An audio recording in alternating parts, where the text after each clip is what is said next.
So those that are watching this recording, just know that we just had a 10-minute conversation without you guys. And it was fantastic. We're geeking out about tools and systems. So what we're going to do for this particular topic today, though, you could call this lesson will stand on its own, but also this is kind of a part 2 to our previous webinar.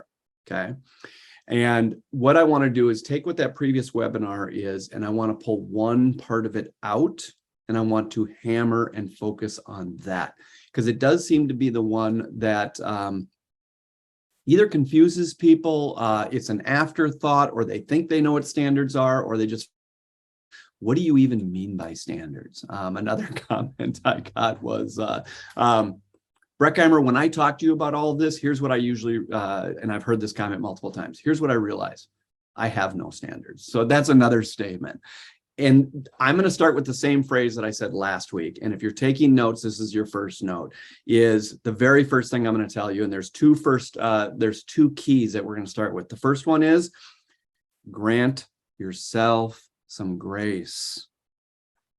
Grant yourself some grace. When I talk to a lot of agents who are solo agents, you got to remember, if you're a solo agent, you own everything. You own every system that needs to happen. Grant yourself some grace. You got to be kidding me. I mean, you're going to see, I'm going to break down a number of systems that agents have to have. They are not agents. They're small business owners that provide real estate as a service. As small business owners, they have to have every system. They have to have financial systems, lead gen systems, transaction management systems. They have to have listing management systems. I mean, I can go on and on and on and on and on. Database management systems, okay? It's overwhelming. Grant yourself some grace, okay? And take it in very small chunks. So when we go through this today, we're going to talk about a process of how to find, whether do I have standards? Do I not have standards? Do I need to backtrack a little bit? And I've got systems, but now I need to figure out what would the standard be that system is there to achieve. And I'm not telling you to go into your system. Stop using the word systems when you're talking because you're overwhelming yourself. Here's what you say a lot of times to me is, David, I think I've got to revamp my systems. I'd be stressed out if I was you too, because systems is a big word. It's a big concept. And if I thought I had to revamp my systems, to me, that's overwhelming. So one of the first things I'm going to do is grant myself some grace and say, okay, so if it takes systems to run my business, every system can be broken down into smaller parts. So one of the first things I'm going to do to grant myself some grace is not use phrases like, I really need to revamp my systems. I really need to audit my systems. Okay, one of those systems, let's say for you guys, for a number of people I know on this call, is transaction management. I don't even look at transaction management from open to post-close as a system. It's a minimum of 5 systems. I'm going to break it down to what's the opening? What's our opening process and system when I get a new file in? That's its own system. For transaction management, from open to post-close is minimum I break down into 5 parts. Okay.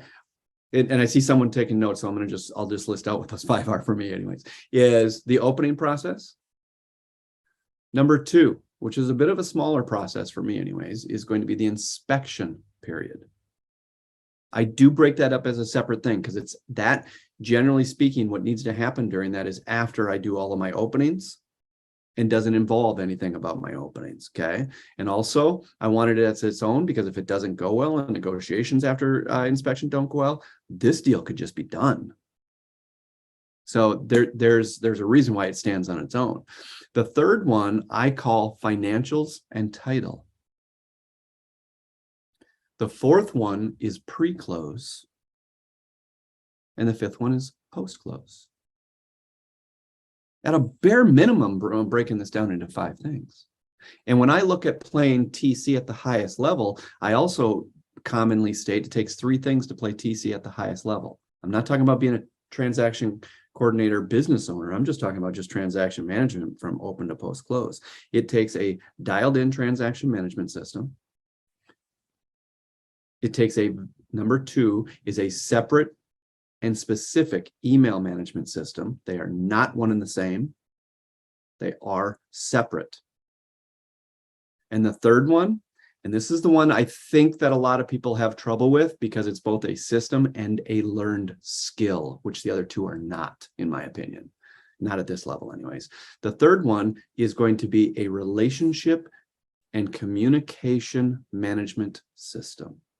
Relationship and communication management system.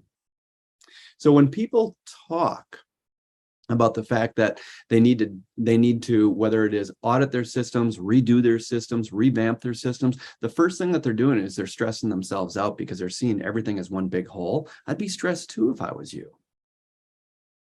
First thing is how could that be broken down into smaller parts, and where do we want to start working on it? The last thing I'm going to say about this is this: there are different personalities. Now, I have someone I love like you wouldn't believe. I'm not going to mention the names at this point because you're going to see I disagree with them. I love them. I respect them. They're one of the better coaches out there, and I couldn't disagree with them more with their approach because of this. It doesn't work for me, but I love their approach because I know it works for some. There's more than one way to do this. So the first thing is I work better if I can work on small things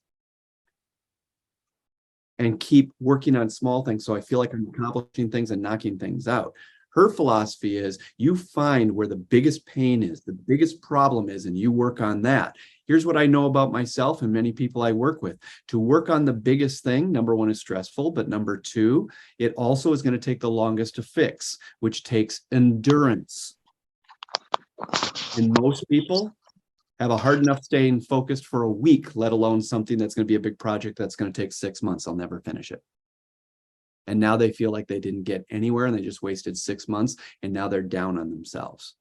I would rather say, okay, we've got these 6 things to work on. This one's the smallest. This is the next biggest. I'm going to knock them out almost in sequential until I get up to the biggest. Because even if I get 2 or 3 in, what I've done is now I've built some momentum. And I've built some confidence, and I've actually made some progress in certain areas. And I've actually learned how to set goals and accomplish things and see them through, which I'm going to need that skill set by the time I get to the biggest one that's going to take me a long time to go. So that's more the way I work. So grant yourself some grace, break things into smaller pieces, and learn what works for you. Okay?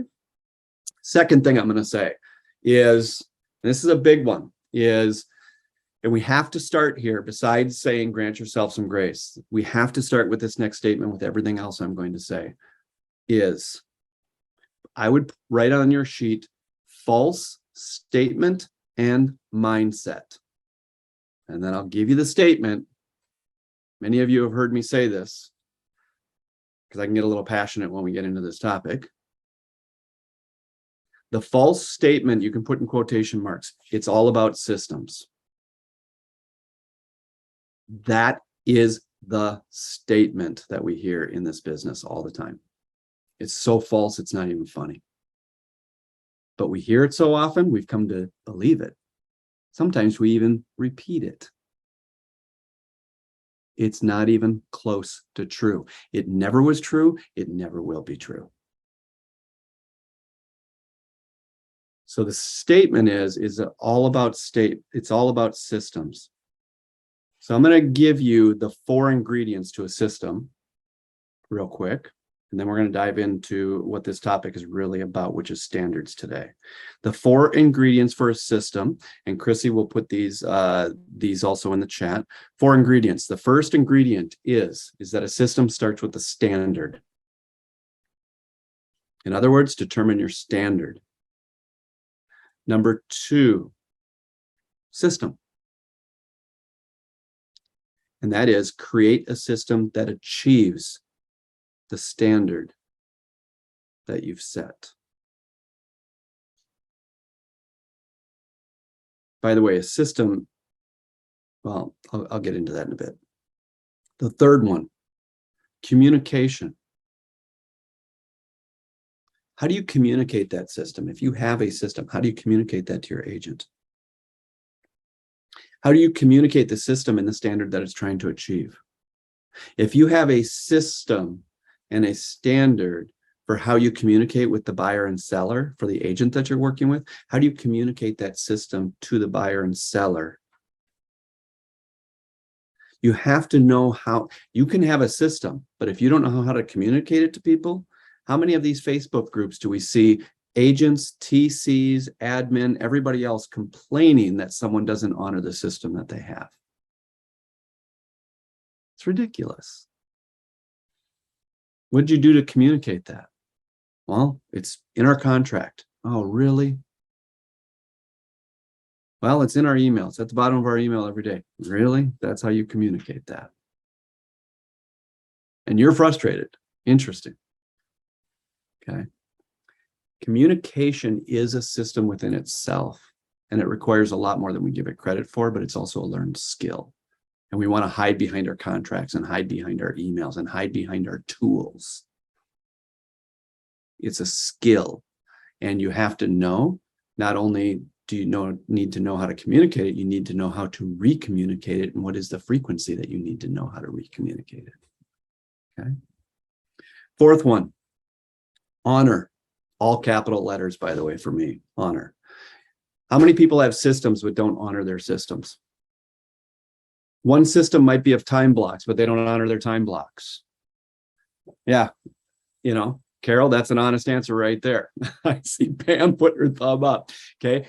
You can have systems till you're blue in the face. That doesn't mean you're going to honor them. You can have systems, but what happens when the business gets heavy and you get stressed out? Your default, generally speaking, might be to become reactive and responsive. Having systems that you don't honor. So now look at those four things. When you look at that list of four things and now read that statement, it's all about systems. When the frick did that ever become the truth? That's not even close to the truth. It's not only not just about systems, it's about systems that we will honor. And it's not even just about systems that we will honor. It's systems that are designed to achieve a standard that we have set. Even if I just gave those two examples, doesn't that make sense that it's not all about systems?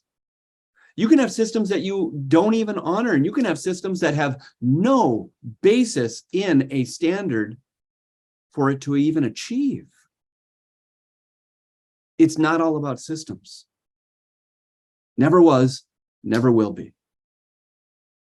So don't think that way. Don't talk that way. And if you're around people that talk that way, either friendly find a way to have a good conversation with them about that, or get out of that circle. It's not a mindset you need to be around. They're frustrated with their business. Help them. Introduce them to another concept. Learn how to communicate that, by the way, which is number 3 again. Okay. So let's dive in here a little bit. The 5 steps that we talked about last week, and I'm going to put them on the screen again here. So I hope that helps someone. That's a little bit of a review from last week. It is not all about systems. And those that were here next week, I hope you're okay that I reviewed that, because I'll just tell you right now, it's not a bad thing to hear multiple times. So what I'm going to do is I'll hide that sidebar. Here is, can you guys see this particular graphic that shows the 4 points? Okay, so Nicole, you can see that? Okay, so that's the first graphic. The second graphic is what we're going to talk about that is really the key to helping us find number 1. And I'm going to, rather than even just define for you what standards are, I think it's almost more helpful to provide examples as to what some standards are. So what we're going to do right now is we're going to take a list of examples of what are all the different types of systems within either an agent or a TC's business. And what we're going to do is we're going to pull a few of them out just to hammer home some examples. So the first thing that we will do when we look at a system, and I'm just going to start with one right off the top of my head, which is if you are a TC, because I noticed we talked to a number of you before we even started recording, a number of you are independent TCs, but this would be the same for agents as well. If you're an independent TC, one of your systems is a system of communication. So first thing I would do is write down system, and the system we're going to work on and talk about is communication. Now, the first thing I had said is let's figure out what system that we're going to audit. We're going to audit your communication system as a TC. Now, ask yourself, can that be broken down into smaller parts? Anybody unmute and tell me at least 3 parts that could be broken down into? Anybody have any examples for that? What smaller parts could a communication system for a TC be broken down into? I would think, the agent that you're working for, or team you're working for, Okay. your team, Yep. the other cooperative brokers team, Okay. and potentially or probably, title company, lender, etc. Okay. Okay. So let's just, so we're all doing the exact same thing, because I agree with every single one of those, by the way, is let's break it down into these 3. We have a certain way and a certain system for how we will communicate with the agent. And when I say agent, now I could break that down into our agent versus co-op agent, because I might have a different system for each, but let's generalize just agent right now. The second one, let's break down to buyer and seller. And the third one, I'm going to take, I couldn't see it on screen who was talking, but that sounded like Carol to me, is you listed a couple of them. I'm going to generalize a couple of them that you said and just call it vendors. I have a certain way that I'll communicate with my vendors, which is the lender, the closer, the title, the attorney, all that kind of stuff. Okay. So now we just went through the first 2 points. Let's determine a system. We determined a communication system. Number 2, we broke that system down into smaller parts. Now 3, what is the standard that we are trying to achieve in each of those specific areas? Now grant yourself some grace and stop thinking about everything and grab one specific. So I'm going to ask, well, really anybody, but Nicole, could I ask you, and it's okay if you say, I don't know, and it's okay if you give me a great answer. I don't care what direction you go with this, this is the exercise. This is what you're going to do when I'm not on the call, okay? Which is this. If I'm going to take communication, a system, break it down into smaller parts, and then I'm going to determine the standard for that smaller part. So let's start with the smaller part of communication. We said is buyer and seller is one of those. What do you think could be, or what would be possibly your example of a standard with your buyer and seller? What I would think of as a standard for buyer and seller is what I would like to achieve working with them, making the transaction as simple and easy and smooth as possible by being available to them through certain communication channels.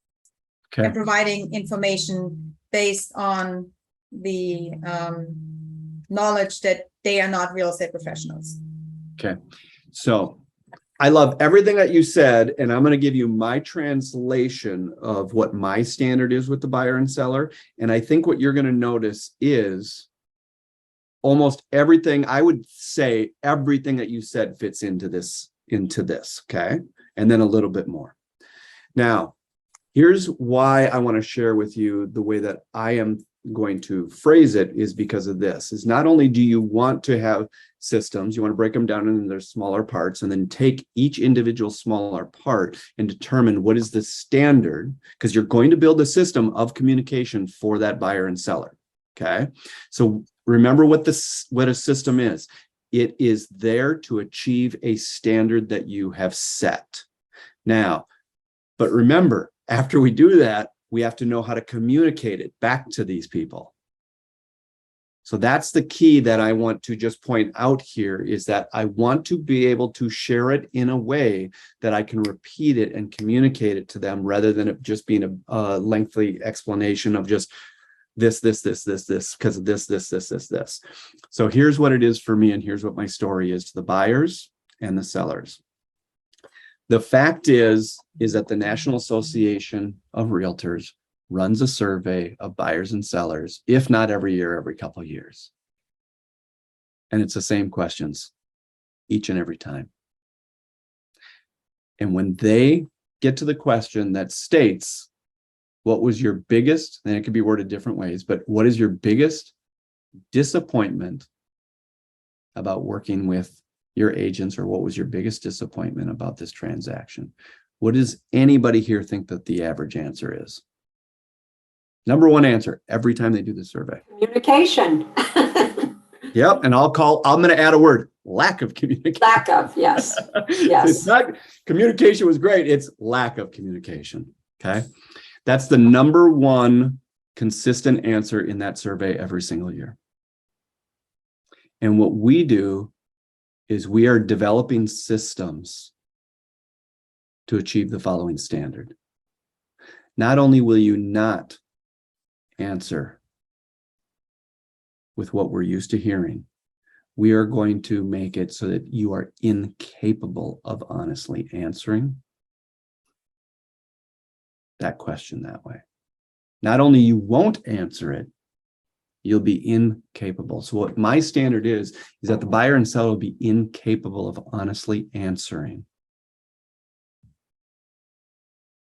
that the communication was the worst part, or was the worst part of their experience.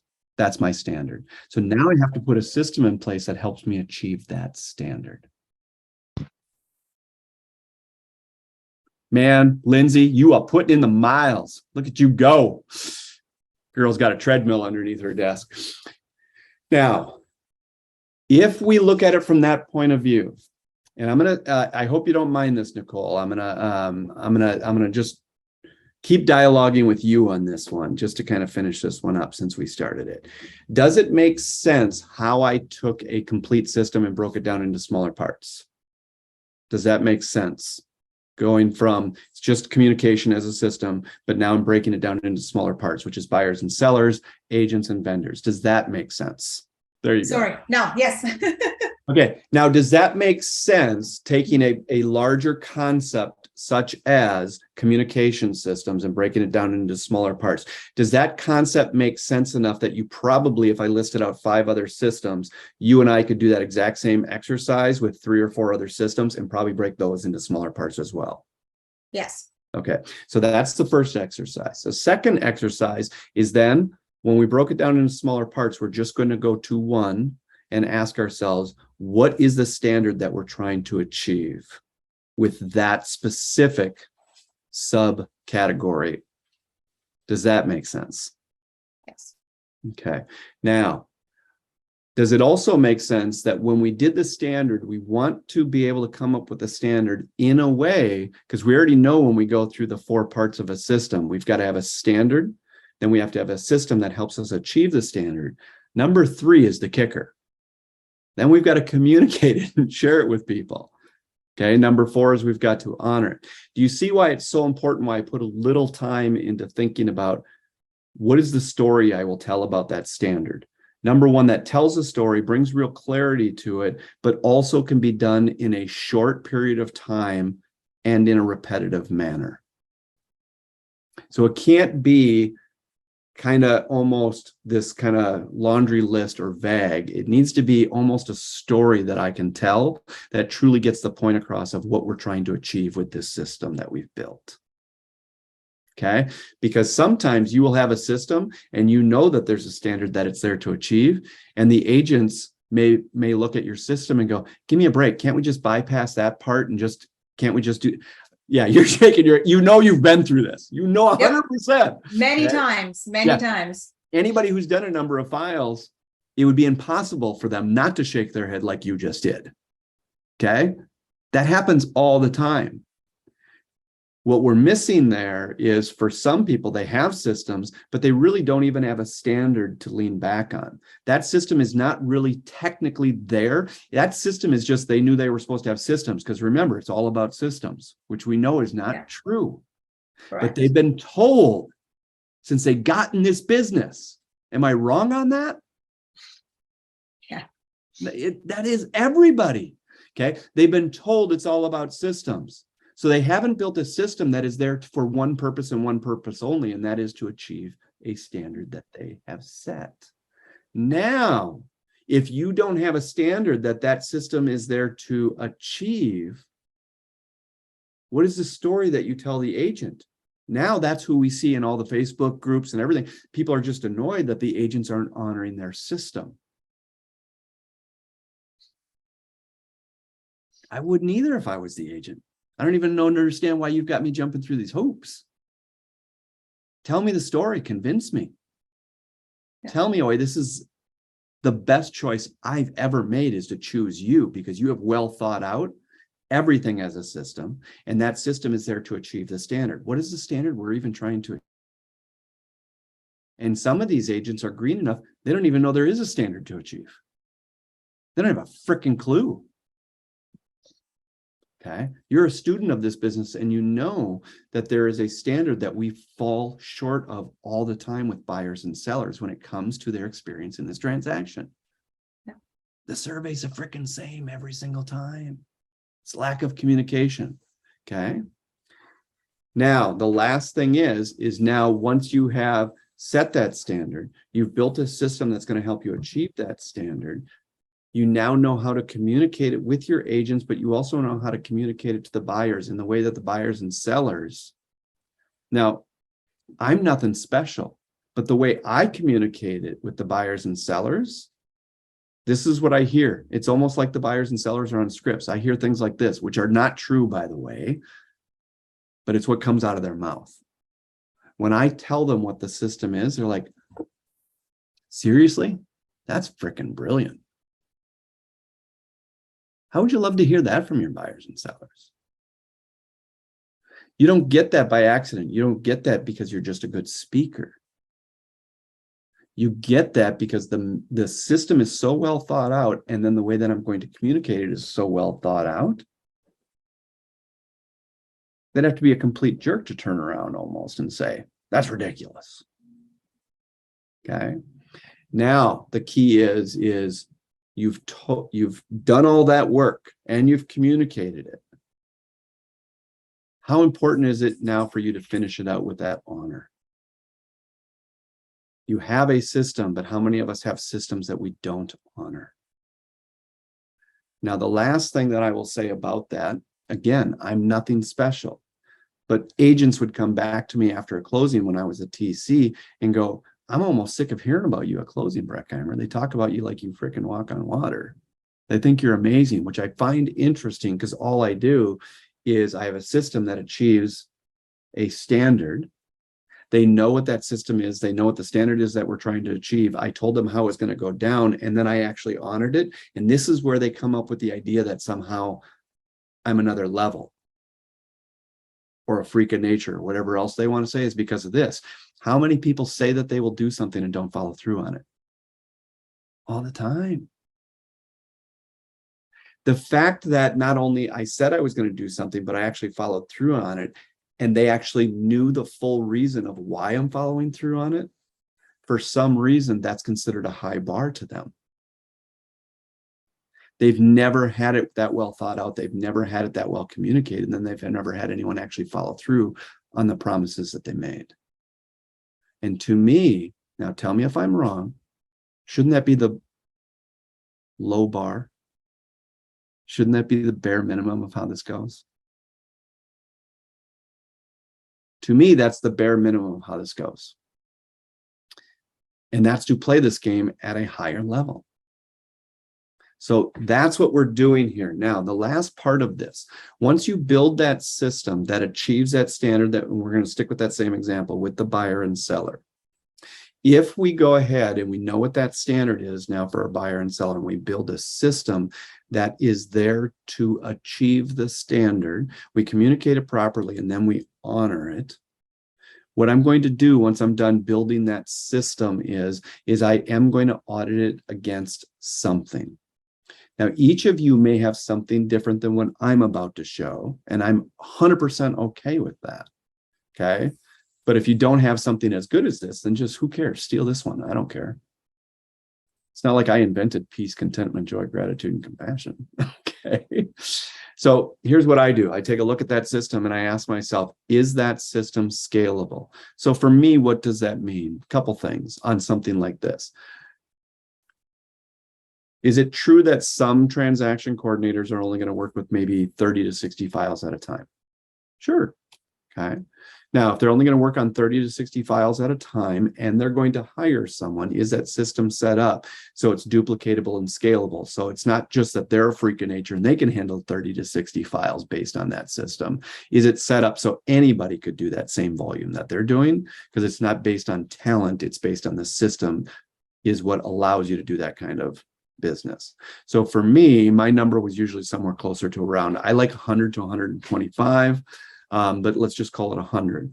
100 files for me is kind of where I build all the systems to allow me to do that.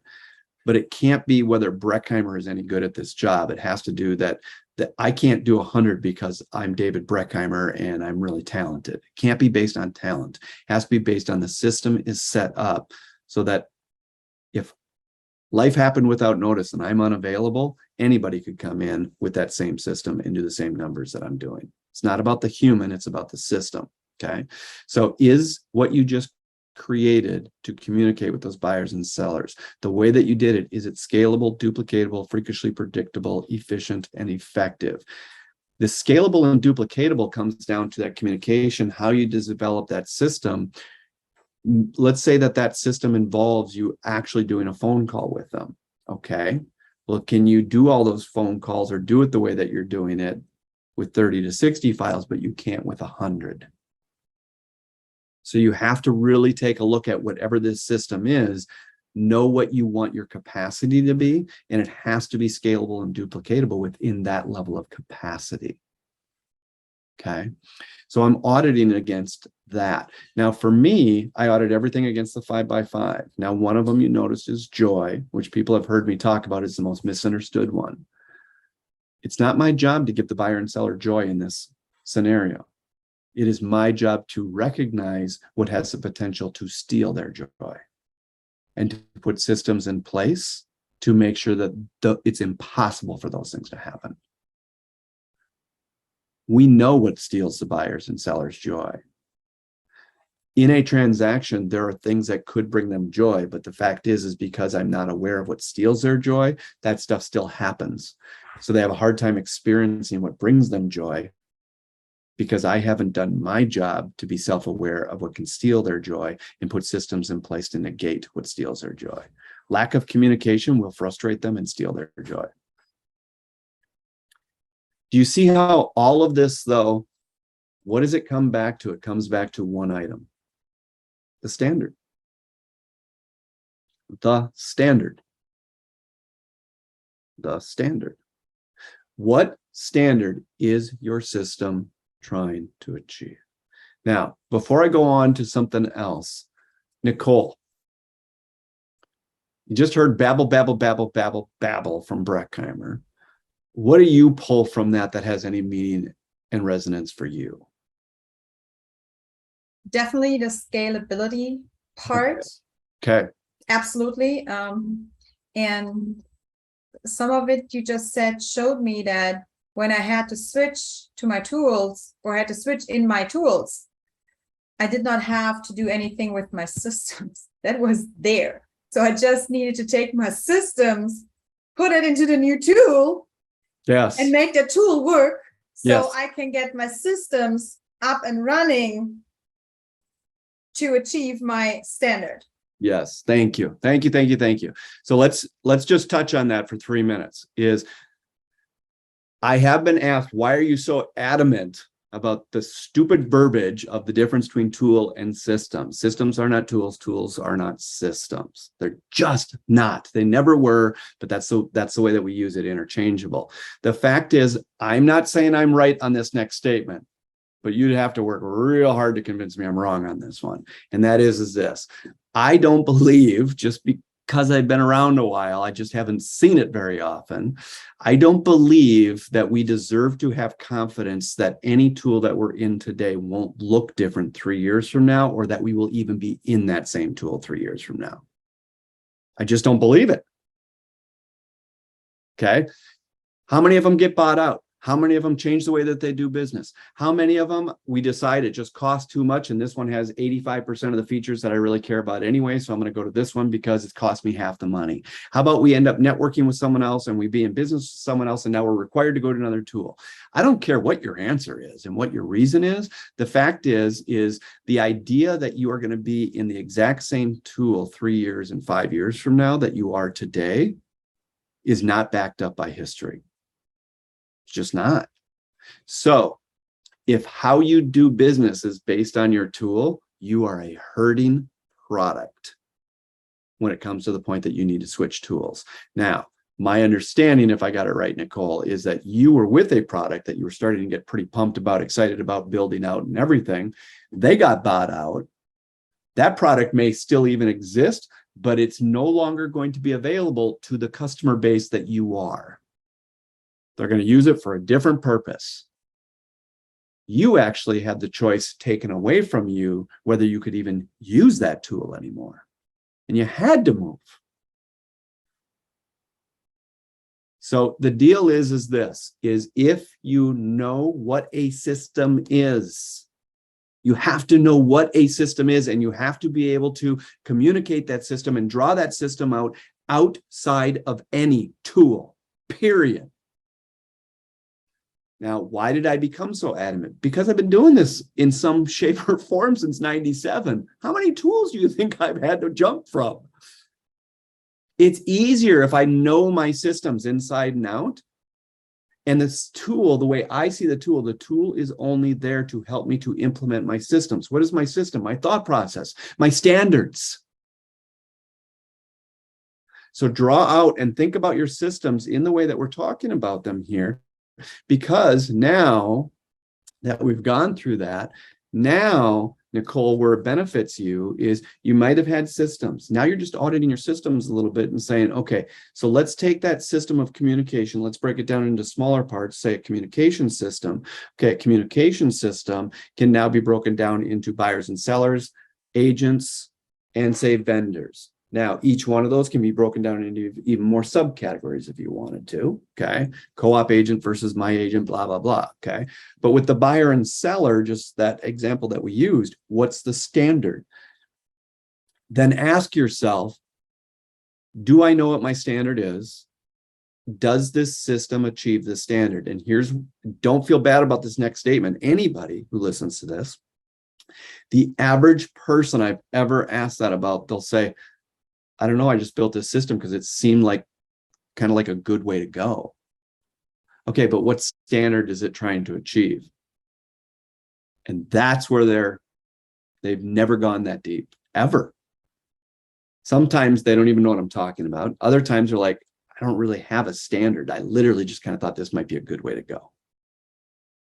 That's as far as they've gone.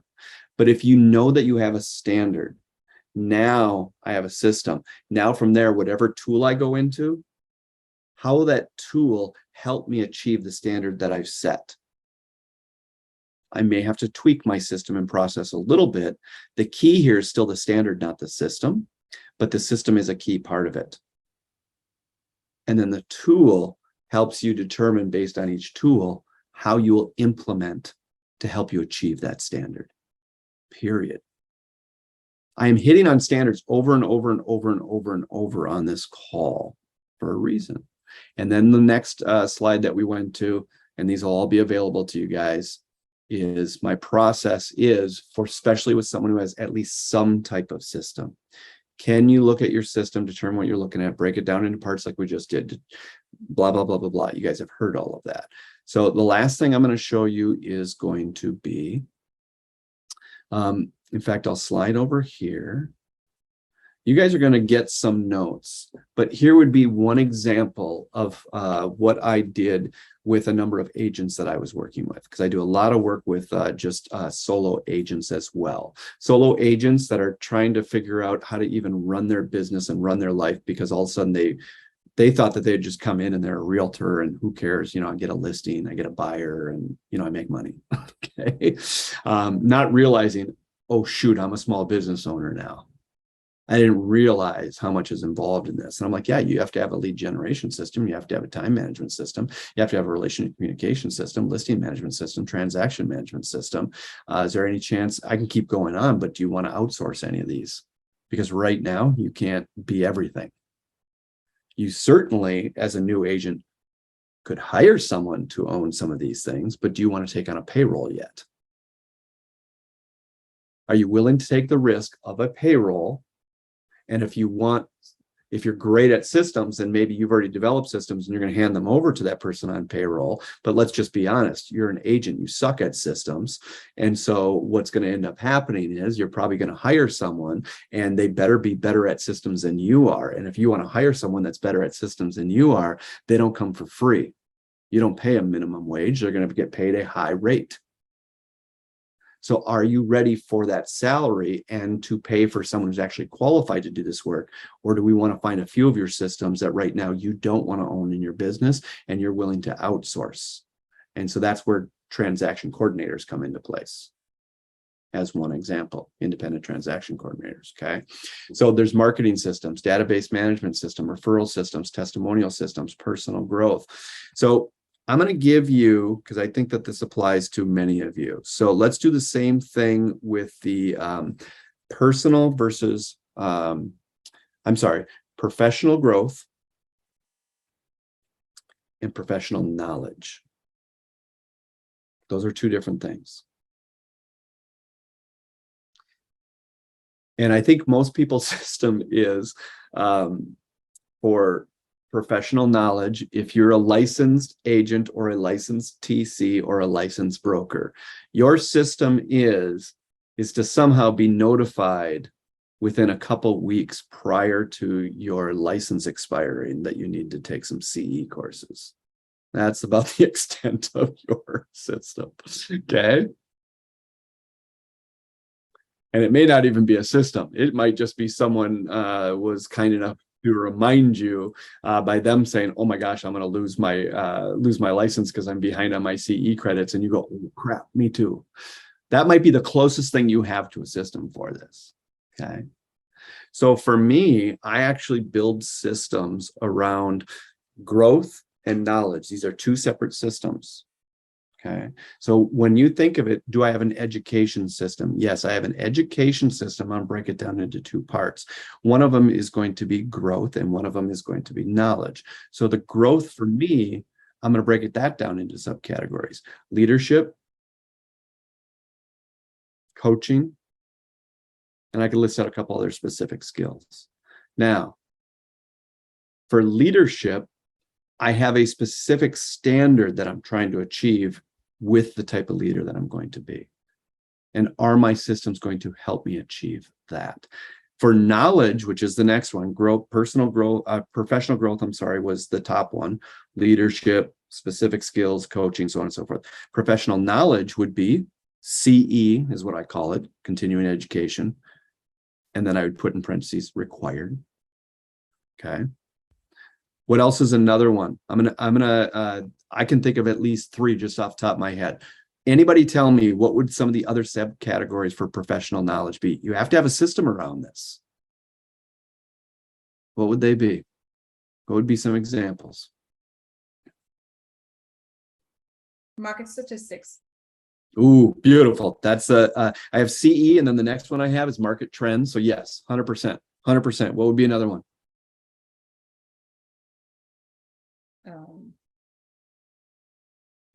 Current updates with everything that's going on. I mean, we have changes in contracts. Contracts was the third one. Changes in addenda, everything. I mean, you need to stay up to date with everything that builds your business. And then let's face it, most of the agents, they don't even know where to look for in a contract for things if they're not really seasoned. Yep. So they rely on you to know where to look in the contract, and if there have been any changes. I mean, selecting the right addenda to the right contract. Yes. That is an issue in Florida. Yes. So let me just use one example. So when we talk about systems and standards, so to me, I don't just have a system for transaction management. I don't just have a system for listing management. I don't just have a system for database management. I also have systems, and not just systems for, you guys know me well enough. I'm going to have a system for time management. Okay. I'm going to have a system for communication management. I'm going to have a system for database management. I can go on and on and on and on and on. I am going to list every system that I need to have. And the one that we're using an example right now is going to be systems of professional knowledge and growth. Growth is where I want to grow. Okay. Knowledge is just for me to even be considered a professional. Think of a doctor, a surgeon. He has certain things. You specifically expect them to stay on top of what's happening in the medical field for them to even be, in my opinion, considered honorable within their profession. There are certain things that I need to stay on top of to be even honorable in my industry. Everything from what's going on with the current market, what is going on with contracts right now, what is going on, is the law affecting us in any way, shape, or form? I can go on and on and on and on and on. And I am a freak of nature that I'm not doing that 2 weeks before my CE credits are done. When I'm an agent, you can't get me to go look at a home without me scheduling a half hour prior to that. I'm going to preview all the other homes in that area. You can't get me to do an open house that I haven't walked through every other property that's currently on the market while I'm at my open house. So when people walk through, they go, well, and they start asking me about this house. I'll just tell you right now, there are 3 other homes on the market. I've been through all 3 of them. This one that you're thinking about going to, that one, I'm just going to be honest with you, it still has that same wallpaper that I had as a kid, where it's kind of like lines like this, but every other line is kind of fuzzy. It's kind of felt. It's really cute, really, really, really, really cute. And then they've got a scenery of the forest on their wall for wallpaper in the lower. I know everything about every home that's on the market. I know everything about every home, but I'm systematic about that. So I'm systematic about when I do an open house or I go do a showing, I have to book enough time that I have to actually have a system to go through every other property that could be competing with the properties that I'm going to see. Why? Because my customers deserve that level of professionalism. I know what the frick is going on with this market, and I don't do it by accident. I systematize it. Now, why do I systematize it? Because I have a standard. You notice how I'm always able to come back to standards here. Always able to come back to standards. Do you know how many customers that are pretty convinced with the average agent that they've worked with that they know almost as much as their agent because they have access to Zillow? And their agent does little to nothing to prove them wrong? There's a reason why this industry has such a bad reputation. They work with me and they know for a fact they've hit something different. They've hit someone who actually treats this as a profession. Now, the professional growth is going to end up being more on my leadership skills and my, those types of things. That's more almost like the human that I am, the personal level that I am. And I'm systematic about that. Why? Because I have certain standards on those as well. Notice that there's nothing here that I can't break down from a system down to smaller systems and then determine based on that smaller system, what is the actual standard I am trying to achieve with that, and how will the system that I've designed help me achieve that standard? So what I'm recommending is there isn't anybody on this call that we talked for 10 minutes before we started recording that doesn't have at least some experience in this business. So none of you are coming in cold with 0 systems. All of you have at least something as a system. Take a look at those systems. Your homework is to take a look at your systems and literally with pen and paper. Now, some of you are a computer, but draw it out. What are the different systems that you see that you have? Number 2. Can any of those systems be broken down into smaller systems? Like this list right now is actually about 3 times this length when I'm talking to agents. I'm just showing you the first of a couple slides. And here's what you guys are going to get. Chrissy, do you happen to have the notes for this talk pulled up? Can you do a screen share with those if you're able? Yes. Okay. So here's what you guys are going to get. So if you scroll down, everything I covered is in this top part, but scroll down where it says examples. Chrissy is going to put this in a blog form so you can see some examples of different systems that you need to think about. So if you're a system, if we stay on this one, Chrissy, is notice there's things on here I haven't even mentioned. Do you have financial systems? Do you have hiring systems? Do you have onboarding systems? Do you have training systems? Do you have leading and leadership systems? What do I mean by that? Do you have a system for your one-on-ones? Do you have a system for your team meetings? Do you have a system for your marketing? Now, for me, marketing, I'm going to break that down easily into two systems right now. Marketing, what are your top 3 active marketing activities? And what are your top 3 passive marketing activities? I can break every single one of these down into subcategory, active and passive. Okay. What is your system for open houses? All of these types of things. So I can break each one of these into systems. What is your system for testimonials? What is your system for, and I can go on and on and on and on all of these. So my challenge to you is this: don't overwhelm yourself that I really need to, Breckheimer had mentioned that systems are based on 4 things. It's going to be hardcore. It's going to be standards. Then it's going to be systems. Then it's going to be learning how to communicate those. And then it's going to be about honoring those. And I've got to do that in every single one of them. Here's what I would recommend. Once you have those drawn out, you know what all your systems are within your business. Just draw them out. You don't have to tackle them all. And put that on some type of document, spreadsheet, document, or whatever. And what I would do, and this is your homework, once a quarter, every quarter, now depending on your business and what systems you own in your business, you are going to put on your calendar once a quarter to audit your systems. And you are going to time block 30 to 90 minutes. And the reason why that range is there is because some people have extensive systems, some people have pretty basic systems, and some people it's just not going to take as long. Okay. But here's the thing is, what you do is you draw out all of your systems. Here's step 2 when you draw out all your systems. Step 2, first draw out your systems. Step 2, determine who on your team owns each of those systems. If you are solo, the answer is you. Okay, it's just you. Okay, but if there are other people on your team, you determine who owns what systems. Step 3, create a calendar invite between 30 to 90 minutes per quarter.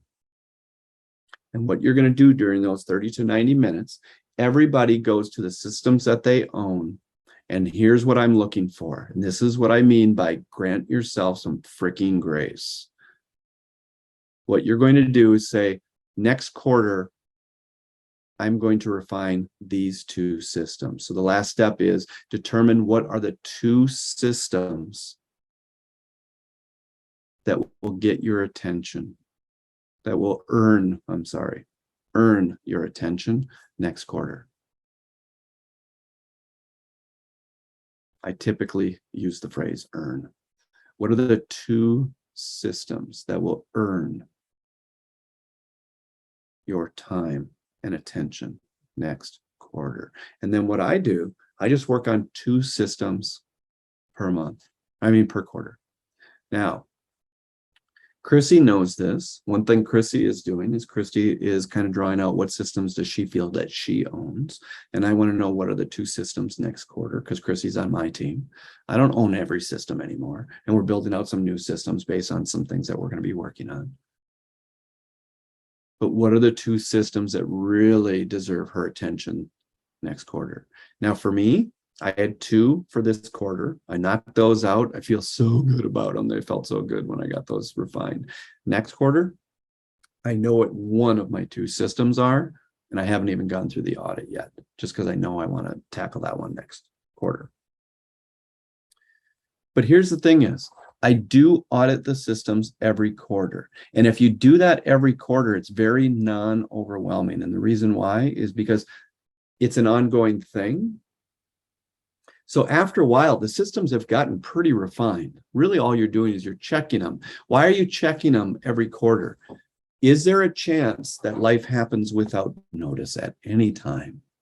You could add someone. Well, that would change who owns what. So that might change. It could be that all of a sudden, and I'm just using a specific TC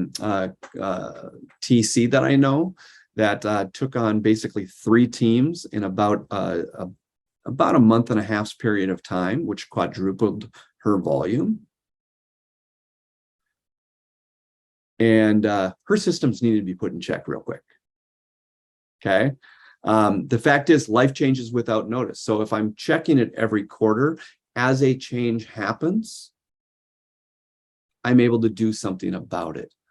I know someone else on this call that's gone through probably, I'm guessing, you don't have to raise your hand and you don't have to confess and open your mouth about this. So we'll just go with my guess. I think probably if I look over the last 12, no more than 18 months, they're probably on their 4th major tool. They've gone from building whiteboards to, I think, TC docs. I think maybe they spent some time in OTC. I think they're going towards, I think they looked at Airtable and were real serious for a while. And I think right now they're kind of landing on A-frame. Okay, so here's one system to think about. If you have to change tools, what's your system of moving from one tool to another? Nicole, heavy head shake right there, correct? If you don't Had to do that twice. Yes. Yes. So within what you the just one said is company key, though. twice, because they changed from one to the other system Yep. with the new one, and then now to this one. So, but it's so important that you have your strategy in place or your system in 100%. place to make that change. Yes. And change is always a chance. So that's something as well, how you look at things. Yeah. So even if it hits you out of the blue and you feel like, oh my God, I can't breathe, take it as a chance to get better and to improve your system to cope with these things. Thank you. Yeah, and you used another word that we have not. We don't typically use it, but I liked it. I certainly loved hearing it out of your mouth is sometimes I do think of your system as your strategy. Because I see systems not as tool, I see them as almost my thought process, which you could translate to my strategy. My strategy for what? Someone finish the sentence for me. It's my strategy for what? For my standard. To help me achieve the standard I've set, 100%. If that hasn't been, I'm not fast enough. yeah. Okay. Let me ask, and that because we're going to be going over here. I know we didn't start till 10 after, but let me ask: is there anybody here where the idea of standards still just doesn't connect? It doesn't resonate. You don't see that it applies to really your business. From the point of view, there are other standards that we could talk about. Okay, standards of how we treat our employees and all this other kind of stuff. I can dive into that heavy too and everything else like that. But just from when you think of systems, is there anybody that maybe would share that they really haven't thought about the standards, period, in the past? I'll be honest, I've been a TC for 22 years. Okay. And I just recently, so when I started listening to you, thought about that. And then I'm contract with the KW office, and the TL always says, we're not hard on people, we're hard on standards. And I was like, that it's got to mean something. Yep. So yeah. So just recently, in the last 8 or 9 months. Yeah, it's something I'm preaching a lot, and it's something that I'm noticing that I can talk about systems till I'm blue in the face. And when I started, and people will improve their systems and everything else like that, but they started to look at their systems quite differently when I started to bring up the word standards, because they started to ask different questions. What do you even mean by that? Exactly. That type of thing. And it's something I think I probably, which is my fault, it's the way I've thought since I started the business. So is there ever anything that you just think, but you kind of take it for granted that's just kind of, I just kind of took it for granted that, of course, you got to have standards. But I don't think anybody attached their standards to their systems. And to me, the standards come before the systems. I'll go one further and say, even if you do have standards, sometimes if you don't know what they are, like in my case, how could I possibly honor them? Like, how could I possibly be my word and keep my word? Okay, so now take that farther. We just talked about the 4 parts. Yeah. 4 parts as I hold up 3 fingers. 4 parts is it's about a standard. Then it's about a system. Then you have to learn how to communicate it. And how often does it need to be recommunicated? What's another reason why we have to learn how to communicate it in a way that it's very easy to recommunicate it? Well, first of all, we might work with an agent that's fully on board with what we say for about 5 weeks, and all of a sudden they're back to their old ways. You got to recommunicate it. What's another way? Because someone new joins the team. You onboard a new agent. You onboard a new team member. You got to repeat this stuff on a regular basis. What's the third reason to repeat this? For Pete's sakes, your language on how you say this and what you say hardcore affects your culture. Your language and your verbiage and what you guys talk about on a regular basis has a direct effect on your team's culture, period. There is no culture that ever existed in the history of this world that lasted for a reasonable amount of time that didn't have a unified language. Language and vocabulary matter. Okay, it's part of your culture. It just is. So what are you talking about? Okay, so I love that you brought that up, Pam. I really do. Really, really, really do. Anything else that anybody wants to ask or bring up? So I can talk about standards all day. But Nicole, thank you for being part of the dialogue today and just being willing to be open and go back and forth a little bit. Sometimes sometimes it just helps if we keep it down to one person. But I want to thank everybody. Last thing I'm going to say, because I forget that we are changing things around here. We're changing our process and systems about how we do these videos.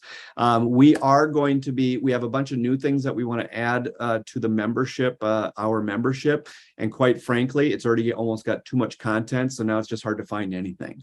So what we're going to do is we used to take these webinars and the notes and just put them in the membership. We are making all of these available now on YouTube. And then what we'll do is we're going to write a blog with all of our notes for it.